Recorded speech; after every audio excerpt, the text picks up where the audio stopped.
Eric toujours aux commandes pour cette première vraie journée de rallye raid.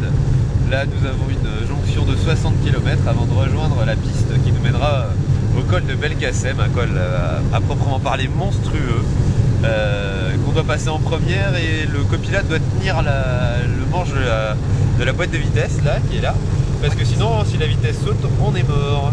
Donc voilà, là on est donc sur la route avec des paysages absolument magnifiques. A priori on doit être à peu près au pied de l'Atlas, ou pas très loin, ou même dedans, pourquoi pas. Vu mes notions de géographie, je pense que vaut mieux pas trop compter sur ce que je suis en train de dire, mais on sait jamais. Toujours est-il que la nuit a été extrêmement froide, frigorifiante. Pour dire, Eric s'est réveillé à 2h du mat et ne s'est pas endormi, et moi j'avais 2 duvets. Ceux qui me connaissent sauront que c'est une bonne notion du froid. À part ça, donc on est arrivé un petit peu tard parce que le bateau a très gentiment appareillé avec 3 heures de retard. Sachant que l'organisation avait bien précisé, il ne faut pas arriver de nuit pour des raisons de sécurité, vous inquiétez pas, on a tout prévu. Ouais, bah, l'organisation pour le moment, zéro. On est arrivé de nuit, on a roulé avec un seul phare parce qu'il est tombé en rade, mais on ne pouvait pas s'arrêter parce qu'on était dans un convoi. On s'est fait doubler par des gros débiles qui de nuit s'amusent à doubler dans un virage 3 bagnoles de suite. On a appris secondairement qu'il y avait quand même quelqu'un qui avait fait un tonneau et rentré en rigolant en demandant un pare-brise pour savoir s'il pouvait réparer. Donc il va falloir être très attention.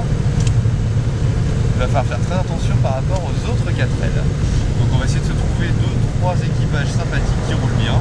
Et puis voilà. Donc là, et on s'est fait des potes. Ce n'est pas une 4L, c'est le camion presse. Il n'y a pas de souci. Et on s'est quand même fait des potes hier après avoir bien lutté. Ouais. Donc quoi, les bières belges ont du bon même au fin fond du désert et au Maroc. Donc voilà, la journée s'annonce plutôt pas mal. On a eu une batterie à plat ce matin à cause d'un chargeur de téléphone portable.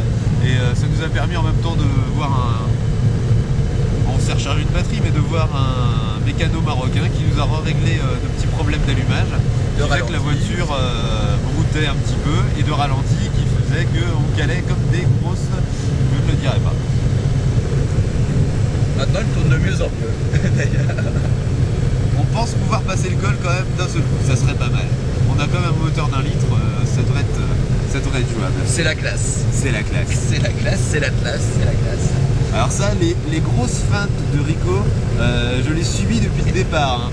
Il faut savoir que celle-là, vous, ponctuellement, vous la voyez, mais moi, c'est tout le temps, toutes les 5 minutes. Ouais, bah donc, bon, t'es pas en reste non plus. Hein.